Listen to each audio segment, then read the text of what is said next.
안녕하세요. 제 이름은 김상현, 올해 54입니다. 서울 외곽에 있는 한 중소기업에서 설비관리 부장으로 일하고 있습니다. 현장에서 30년 넘게 땀 흘려 일해왔습니다. 고된 일과 속에서도 가장으로서의 책임은 단 한 번도 내려놓은 적이 없습니다. 저희 집엔 아내 서진이와 딸 예진이가 있습니다. 아내와는 20년을 함께 살았습니다. 그렇게 긴 세월을 함께 했기에 이 사람이면 마지막까지 함께 할 수 있을 거라 믿어 의심치 않았습니다. 진이는 원래 조용한 사람이었어요. 감정 기복도 별로 없고 다정하고 따뜻했습니다. 힘든 시절에도 투정 한 번 없이 옆에 있어줬고요. 그 사람이 있었기에 저는 지칠 때마다 버틸 수 있었습니다. 그런데 말입니다. 재작년부터 모든 게 바뀌기 시작했습니다. 여보, 나 줌바 댄스 학원 다녀보려고 해요. 몸도 좀 움직이고 기분 전환도 하고 싶어서. 그 말을 들었을 땐 참 예쁘다 싶었습니다. 자기 관리도 하고 외로움도 떨치고 싶다는 뜻일 테니까요. 저는 운동복을 직접 사줬습니다. 편한 걸로 골라 하면서 카드도 내밀었죠. 그땐 진심으로 응원했거든요. 하지만 그게 시작이었습니다. 그날 이후로 아내는 집에 잘 들어오지 않았습니다. 저녁 7시, 8시. 딸 예진이와 둘이 밥 먹는 날이 늘어났고 어느 날은 밤 10시가 넘도록 연락조차 안 되었습니다. 춤추다 보면 시간이 그렇게 빨리 가더라고. 미안. 미안하다는 말은 건성이고 어느새 그녀의 손엔 반짝이는 네일아트와 가슴선 드러난 타이트한 티셔츠가 익숙해졌습니다. 그녀는 변하고 있었습니다. 아니, 이미 변해 있었습니다. 그러던 어느 날 퇴근하고 돌아온 저를 기다리는 건 따뜻한 밥상이 아니라 주방 테이블 위에 놓인 진이의 휴대폰이었습니다. 그날따라 부재중 전화가 떠 있어서 그냥 눌러봤습니다. 습관처럼 아무 생각 없이요. 그리고 그게 지옥의 문을 여는 순간이었습니다. 오늘은 3번 연수시에서만 둘이 있었네요. 다음엔 오래 봐요, 쪼. 처음엔 머리가 멍해졌습니다. 이게 무슨 말이지? 누구랑 주고받은 거지? 그 순간 저도 모르게 메시지를 아래로 내리며 그 남자와 진이의 대화를 전부 읽어 내려갔습니다. 지씨, 어제 내 품 안에서 춤출 때 너무 예뻤어요. 요즘 그대 때문에 미칠 것 같아요. 자꾸 생각나요. 남편이 눈치 못 챘죠? 심장이 덜컥 내려앉았습니다. 그대 예뻤어요. 남편이 눈치 못 챘죠? 그 사람은 제 아내입니다. 제 딸의 엄마이고 20년을 함께 산 사람입니다. 그날 밤 저는 진이가 돌아올 때까지 불도 안 켠 채 거실에 앉아 있었습니다. 심장이 너무 아파서 호흡이 가빠질 정도로 참담해서 움직일 수도 없었습니다. 10시 42분 진이가 들어왔습니다. 화장도 안 지운 얼굴이 유난히 반짝였고 입가에는 미소가 번져 있었습니다. 여보, 왜 이리 깜깜해? 안 자고 있었어? 전 입을 꾹 다문 채 그 얼굴을 바라봤습니다. 말을 꺼내야 하는데 도저히 목구멍이 열리질 않았습니다. 그러다 겨우 입을 뗐습니다. 진이야, 나한테 무슨 말 없니? 그녀는 잠시 멈칫하더니 작게 웃으며 말했습니다. 여보, 나 이제 좀 나 자신을 살고 싶어. 엄마 말고 아내 말고 그냥 나. 춤출 때가 유일하게 내가 살아있는 느낌이야. 그 순간 제 인생이 통째로 무너지는 소리가 들렸습니다. 20년의 세월보다 그 남자의 품이 더 따뜻했던 겁니까? 내가 지켜온 가정보다 음악 소리와 조명 아래가 더 빛났던 겁니까? 전 아직 그 물음에 답을 찾지 못했습니다. 요즘 저는 잠을 거의 못 잡니다.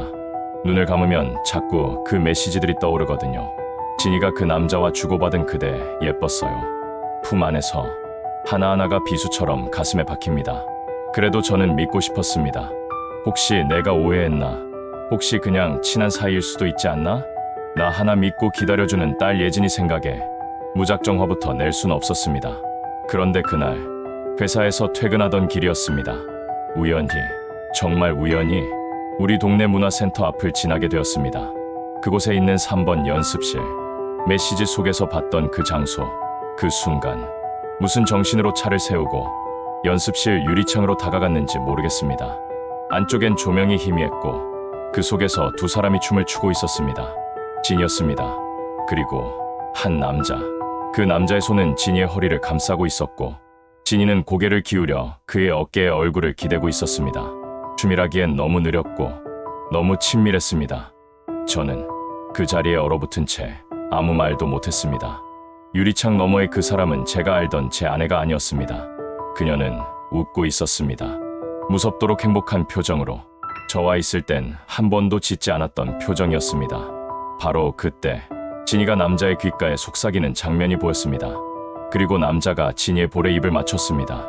그 순간 뇌가 하얘졌습니다. 도저히 믿을 수 없었습니다. 근데 그보다 더 끔찍한 건 그 다음이었습니다. 그날 밤 아무 일 없었다는 듯 진이는 집에 돌아와 밥상을 차리기 시작했습니다. 여보, 오늘은 당신 좋아하는 김치찜 했어요. 요즘 힘들어 보이던데 고기 좀 먹고 힘내요. 정말 무서웠습니다.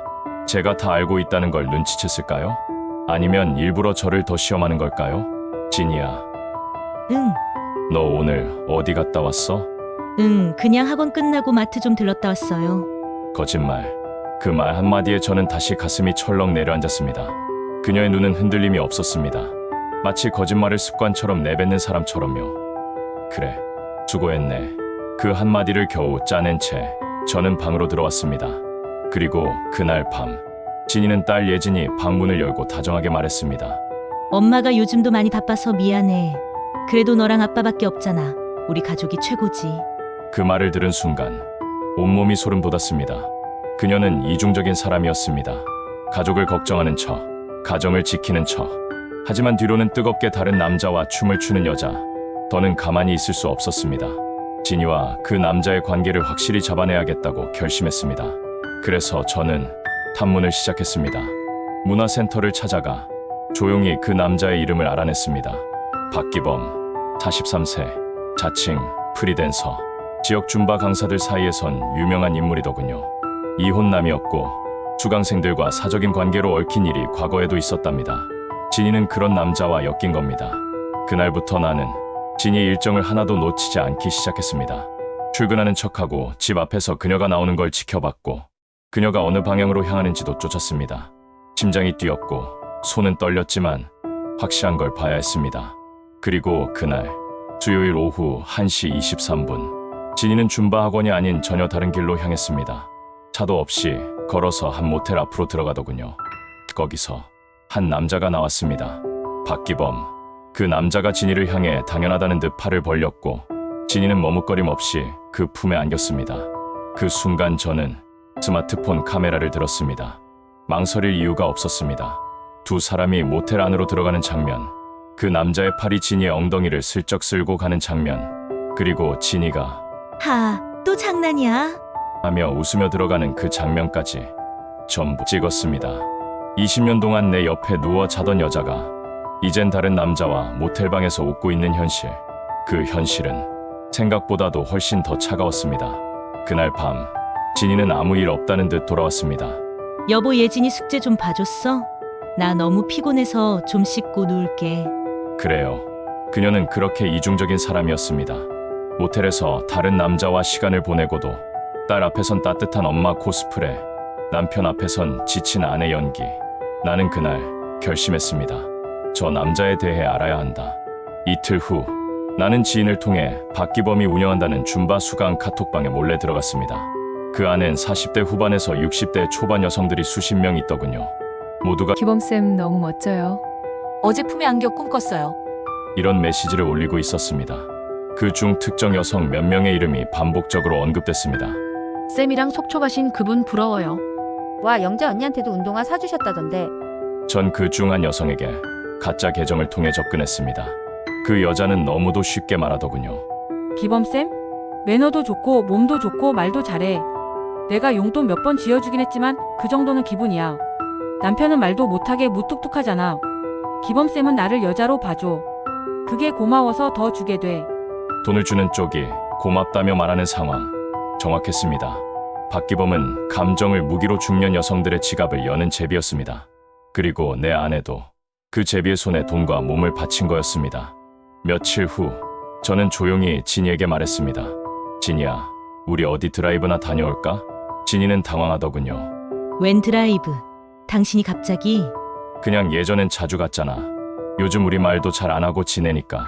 그녀는 조금 머뭇거리다가 그래, 예진이 친구 집에 보냈으니까 다녀올까? 하고 따라 나섰습니다. 나는 일부러 그 모텔 근처를 돌았습니다. 그리고 차를 세우며 진이에게 물었습니다. 저기 기억나? 당신이 저 남자랑 웃으면서 들어가던 그 모텔. 진이의 얼굴이 굳었습니다. 나는 휴대폰을 꺼내 찍어둔 영상들을 보여줬습니다. 그 순간 진이는 아무 말도 못했습니다. 표정 하나 없이 그저 입술만 달싹이며 상현 씨, 라는 말만 뱉었습니다. 왜 그랬냐? 내가 그렇게도 모자랐냐? 기범이가 뭐가 그렇게 좋았냐? 진이는 처음으로 진심을 꺼냈습니다. 처음엔 그냥 땀이 나니까 시원하고 같이 춤추니까 기분이 좋아졌고 기범 씨는 날 여자라고 불러줬어. 나 그냥 누구의 엄마 말고 여자로 살고 싶었어. 그게 변명이냐? 가정을 배신할 만큼 충분한 이유였냐? 나는 그날 진이를 집에 데려다 주고 말없이 현관문만 닫았습니다. 며칠 지났습니다. 그날 이후 진이는 말수가 줄었습니다. 저와는 눈도 잘 안 마주쳤고 밥상 앞에서도 먹어. 한마디만 툭 던지곤 조용히 방에 들어가곤 했습니다. 그녀가 죄책감을 느끼는 걸까? 아니면 들켰다는 사실에 불편한 걸까? 하지만 그녀는 아직 끝내 박기범을 놓지 못하고 있었습니다. 그날 밤 진이가 몰래 휴대폰을 들고 작은 웃음을 흘리며 기범 씨, 요즘 보고 싶어요? 라는 문자를 보내는 걸 전 다시 한번 보게 됐습니다. 그녀는 아직도 그놈이 자기를 사랑한다고 믿고 있었습니다. 하지만 세상에 그런 로맨스는 없다는 걸 곧 진이도 깨닫게 되었습니다. 문화센터에서 주최한 줌바 교류회가 있었습니다. 회원들과 강사들 그리고 외부 손님들까지 모이는 한마디로 줌바계의 축제 같은 자리였습니다. 진이도 화장을 진하게 하고 나섰죠. 입술에 붉은 립스틱, 등이 훤히 파인 원피스. 기범 씨도 오늘 온다더라. 들뜬 표정으로 나가는 진이의 뒷모습을 저는 조용히 지켜봤습니다. 그리고 따라갔습니다. 조용히 구석에 숨어 행사를 지켜보던 중 기묘한 장면이 눈에 들어왔습니다. 박기범이 다른 중년 여성의 손을 잡고 무대에서 웃고 있었습니다. 그 여자는 40 후반쯤 되어 보이는 고급스러운 차림의 여성이었고 박기범은 귀에 입을 대고 속삭이듯 말을 건네고 있었습니다. 진이는 그 모습을 보고 그 자리에 얼어붙었습니다. 그리고 그 여자가 박기범의 뺨에 가볍게 입을 맞추는 장면이 나오자 진이는 그대로 무대 앞으로 걸어 나갔습니다. 기범 씨 지금 뭐 하는 거예요? 순간 주변이 조용해졌습니다. 박기범은 당황한 듯 진이를 쳐다보더니 익숙한 미소로 둘러댔습니다. 아, 진이 씨 질투하는 거야? 이분은 그냥 우리 VIP 회원님이야. 이런 자리에서 예민하게 굴지 말자, 응? 하지만 지인은 놓아주지 않았습니다. 나랑은 진심이랬잖아요. 매일 사랑한다더니 하루라도 안 보면 미치겠다고 했잖아요. 그 말을 들은 VIP 여성, 가방을 메고 다가와 한마디 했습니다. 어머, 그 말 저한테도 똑같이 했는데요? 진이는 멍해졌습니다. 네, 똑같은 말이요. 매일 사랑한다. 하루라도 안 보면 미치겠다. 그거 내 카톡에도 있어요. 사진도 줄까요? 그 순간 진이의 입술이 파르르 떨렸습니다. 박기범은 침묵했습니다. 그의 얼굴엔 당황도 미안함도 없었습니다. 그저 들켰구나 하는 차가운 체념뿐이었습니다. 진이 씨, 사람이 좀 쿨해야지. 연애라는 게 그런 거잖아. 우리가 뭐 약속이라도 했나? 그 말을 들은 진이는 그 자리에 주저앉아 울음을 터뜨렸습니다. 그녀는 믿었습니다. 자신만을 사랑한다고, 자신만이 그대라고. 하지만 그녀는 단지 그의 수많은 타깃 중 하나였을 뿐이었습니다. 그날 밤 진이는 처음으로 제 앞에서 무너졌습니다. 화장도 못 지운 채 들어온 그녀는 소파에 쓰러지듯 앉으며 중얼거렸습니다. 나 바보였어. 정말 바보였어. 기범 씨, 그 사람, 그런 사람이었어. 진이의 눈엔 눈물이 고였지만 제 마음엔 아무런 연민도 남지 않았습니다. 20년의 신뢰를, 딸을 키우며 쌓아온 일상을 그녀는 춤 한 곡, 감정 한 줄, 남자의 품에 모두 버렸습니다. 아내가 소파에 쓰러져 울고 있던 그 밤, 전 그 어떤 감정도 느끼지 못했습니다. 측은함도, 분노도, 연민도 아니었습니다. 끝났구나. 단지 그 생각만 조용히 내려앉았습니다. 다음 날 아침, 전 진이가 식탁에 나와 앉기도 전에 이혼 서류를 꺼내 들었습니다. 이건 내가 지난 20년을 갈갈이 찢기고도 더 이상 바보처럼 살 수 없다는 증거야. 진이는 서류를 보며 처음엔 어이없다는 듯 웃었습니다. 당신 진심이야? 우리 예진이는?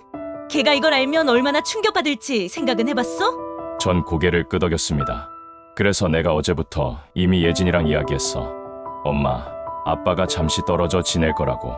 그리고 그 이유가 엄마 때문이라는 것도. 그 말에 진이는 표정이 굳더니 벌떡 일어나 책상을 쳤습니다. 너 미쳤어? 어떻게 애한테 그런 말을 해? 거짓말하는 게 더 나쁘지? 예진이는 다 알아. 엄마가 우리 집 버리고 다른 남자랑 모텔 다닌 거. 엄마 휴대폰 몰래 봤더라. 진이는 그 자리에 그대로 주저앉았습니다. 예진이가 봤다고? 그래, 엄마 사진첩에 있던 모텔 사진, 기범이랑 찍은 거, 둘이 뽀뽀한 거, 예진이가 울면서 나한테 가져왔어. 진이는 고개를 감췄습니다. 두 손으로 얼굴을 감싸며 흐느끼더군요. 하지만 그녀는 그렇게 쉽게 무너지지 않았습니다. 그날 밤, 딸 예진이는 방에 있었고 저는 거실에서 서류를 정리하고 있었습니다. 그런데 문틈 사이로 들리는 진이의 목소리가 들렸습니다. 예진아, 아빠가 엄마를 버리려고 해. 불 깨려고 해. 엄마가 먼저였잖아. 예진이는 떨리는 목소리로 말했습니다. 그 아저씨랑 있었던 거 엄마잖아. 그건 엄마가 잠깐 미친 거였어. 엄마, 너 잃고 싶지 않아. 우리 다시 행복할 수 있잖아. 그 순간 저는 방으로 들어갔습니다. 진이야, 예진이 그만 괴롭혀. 당연 씨, 이 아이는 나랑 살고 싶어 해. 당신이 우리 둘 다 떠날 수 없어. 내가 어떤 실수를 했건 가정은 한 번은 다시 붙잡아야 하는 거잖아. 그녀의 눈은 붉었고 입술은 파르르 떨리고 있었습니다. 하지만 전 더 이상 감정이 없었습니다. 그럼 법정에서 보자. 양육권, 재산분할, 위자료 다 정리해서 제출할 거야. 진이는 소리쳤습니다. 기범 씨 다 끝났어. 그 사람한테 내가 얼마나 이용당했는지 당신도 봤잖아. 그거 보고도 이혼하겠다는 거야? 그거 보고 더 확신했지. 당신은 남에게 흔들릴 수 있는 사람이란 걸. 며칠 후 전 모든 자료를 들고 변호사를 만났습니다. 모텔 출입 영상, 메시지 기록, 사진, 그리고 박기범의 과거 여성 피해자 진술서까지 확보했습니다. 법적으로도 감정적으로도 전 이제 준비가 끝났습니다. 진이는 연락을 피하고 있지만 이제 그건 중요하지 않았습니다. 이혼 소장은 접수되었고 진이는 이제 선택할 수 없습니다. 이혼 소송이 접수된 뒤 진이는 몇 번의 연락을 해왔지만 전 단 한 번도 받지 않았습니다. 대신 그녀의 문자들만 차곡차곡 쌓여갔습니다. 예진이 때문에라도 다시 생각해줘. 당연 씨, 내가 다 잘못했어. 기범이는 끝났어. 진짜야. 하지만 그녀가 기범에게 갔던 그날로 제 마음은 끝났습니다. 더는 과거로 돌아갈 생각이 없었습니다. 법원 복도, 긴 벤치에 앉아 서류 봉투를 손에 꼭 쥔 채 기다리고 있었습니다. 그 순간 진이가 도착했습니다. 그녀는 이혼 소송이라는 자리치고는 지나치게 단정하고 심지어 메이크업까지 깔끔히 한 상태였습니다. 당연 씨, 그녀가 조심스럽게 말을 걸었습니다. 정말 이렇게까지 해야 돼? 응, 당신이 그런 선택을 했고 난 이제 그 대가를 받을 뿐이야. 진이는 입술을 깨물며 고개를 떨궜습니다. 잠시 후 딸 예진이가 조용히 저쪽에서 변호사 손을 잡고 들어왔습니다. 진이는 놀라며 물었죠. 예진아, 여긴 왜 왔어? 엄마가 말했잖아. 여기까지 오지 말라고 했잖아. 그때 예진이는 담담하게 말했습니다. 난 아빠랑 살기로 했어. 순간 법정 안은 차가운 정적에 휩싸였습니다. 뭐라고? 엄마가 얼마나 아빠를 울렸는지, 얼마나 거짓말했는지 난 다 봤어. 몰래 핸드폰 본 거 미안하지만 그때부터 난 알았어. 엄마는 우리 가족보다 그 아저씨가 더 중요했단 거. 진이는 그대로 무너져 주저앉았습니다. 예진아, 아니야. 엄마가 정말 미쳤었어. 잠깐 흔들린 거야. 엄만 너 없으면 안 돼. 예진이는 고개를 끄덕였지만 말은 단호했습니다. 근데 나는 아빠 없이는 못 살아. 판사는 차분한 목소리로 물었습니다. 이혼 사유에 대해 원고의 입장을 말씀해 주세요. 전 모든 걸 꺼내놨습니다. 모텔 사진, 문자, 진술서, 심지어 문화센터 동영상까지 제출했죠. 진이는 아무런 반박도 하지 못했습니다. 대신 조용히 흐느꼈습니다.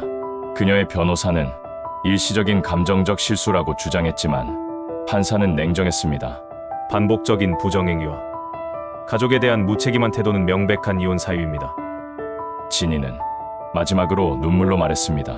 기회를 단 한 번만 더 주세요. 예진이 엄마로라도 남고 싶어요. 하지만 그때 예진이가 조용히 법정 중앙으로 걸어나가 직접 말했습니다. 저는 아빠랑 살고 싶어요. 그 말에 진이는 그대로 주저앉았고 그날의 판결은 명확했습니다. 이혼 청구 인용. 양육권 김상현. 위자료 서진이 부담. 박기범 관련 증거. 별도 형사 고소 가능성 검토. 그날 오후 전 진이 없이 예진이와 집으로 돌아왔습니다. 진이는 아직 모텔 근처 오피스텔에 머물고 있다는 얘기를 들었고 그녀의 계좌는 이미 가압류 절차에 들어갔습니다.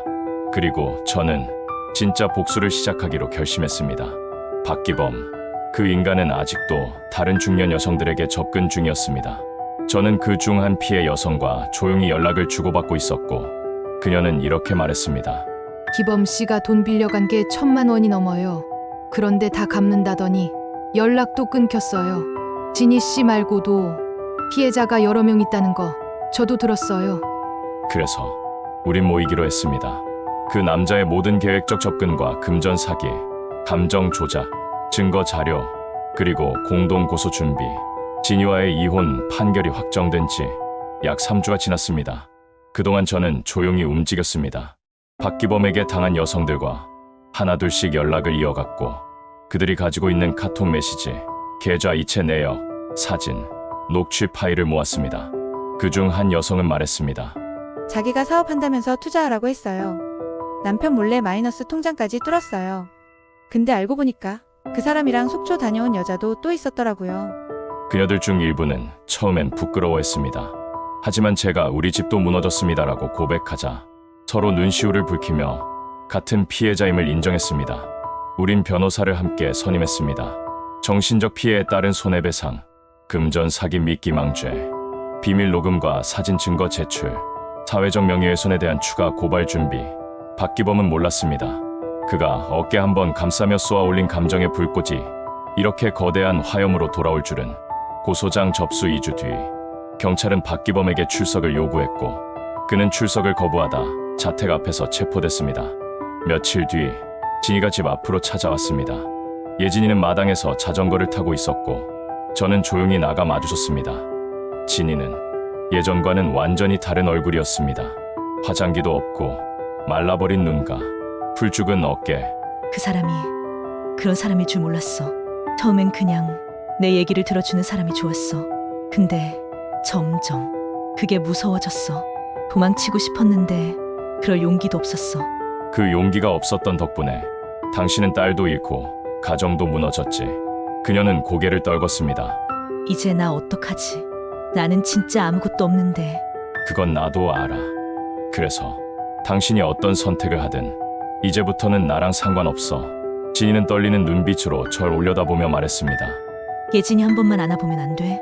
그 말에 전 뒤를 돌아 마당에 있는 예진을 봤습니다. 하지만 예진이는 진이를 보자마자 자전거를 돌려 집 안으로 들어갔습니다. 진이는 그 모습을 보고 입을 틀어막고 울음을 터뜨렸습니다. 미안해, 예진아. 엄마가 잘못했어.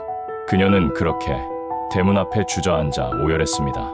이제 그녀는 그토록 잡고 싶던 남자도 가족도 자기 자신도 잃었습니다. 며칠 후 박기범은 구속 전 피의자 신문에서 쓴 반성문을 경찰이 공개했습니다. 전 단지 여성들이 제게 호감을 보이기에 응했을 뿐입니다. 돈을 빌린 건 맞지만 강요한 적은 없습니다. 제 감정이 진심이었는지는 저도 잘 모르겠습니다. 그 글을 보며 전 조용히 웃었습니다. 진심이 없었기에 수많은 사람들을 한순간 장난처럼 소비했기에 이제 그는 감옥에서 진심이 무엇인지 생각하게 되겠죠.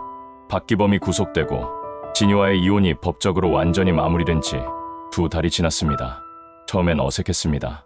아빠와 딸 단둘이 식탁에 마주 앉는 것도, 학교 마치고 돌아온 예진이를 마중 나가는 것도, 서로 말 한마디 건네는 것도. 하지만 우린 천천히 다시 배워갔습니다. 가족이라는 거려. 예진이는 어느 순간부터 자기 방문을 닫지 않고 잠들기 시작했고 전 늦은 밤 그녀의 방불이 꺼져 있는 걸 보며 처음으로 마음이 놓이기 시작했습니다. 어느 날 예진이 앞으로 한 통의 편지가 도착했습니다. 보내는 사람 서진이. 진이는 이혼 이후 연락을 끊은 채 지방의 한 작은 찜질방 근처 원룸에 머물고 있다고 들었습니다. 편지에는 이렇게 적혀 있었습니다. 예진아, 미안해. 엄마는 그 말을 하루에도 수백 번씩 중얼거려. 너한테 엄마가 어떤 상처를 줬는지 이제는 너무도 뼈저리게 알아. 나는 다시는 엄마 자격으로 너 앞에 설 수 없다는 것도 알아. 그래서 이 편지 한 장으로 내 마음을 전하려 해. 예진아, 엄마가 그때 널 두고 선택한 건 사랑이 아니라 외로움이었어. 그리고 이제 그 외로움은 벌처럼 내 곁에 붙어서 나를 찌르고 있어. 편지를 다 읽은 예진이는 말없이 식탁에 내려놓고 한참 동안 아무 말 없이 창밖을 바라봤습니다. 전 그녀의 옆에 조용히 앉아 따뜻한 손을 가만히 얹었습니다. 괜찮아, 예진아. 이젠 아빠가 있으니까. 그 말에 예진이는 조용히 고개를 끄덕였습니다. 봄이 왔습니다. 예진이는 중학교에 진학했고 전 작은 가구 공방에서 다시 일을 시작했습니다. 우리는 여전히 조용한 둘뿐의 가족이었지만 서로의 눈빛만 봐도 알 수 있었습니다. 상처는 사라지지 않지만 그 위에 새살이 돋듯 다시 삶은 이어지고 있다는 것. 하루는 전화벨이 울렸습니다. 받지 않아도 누구인지 알 수 있었습니다. 여보세요? 응, 전 짧게 받았습니다. 예진이, 잘 지내? 그녀는 한참을 망설이다 묻더군요. 잘 지내.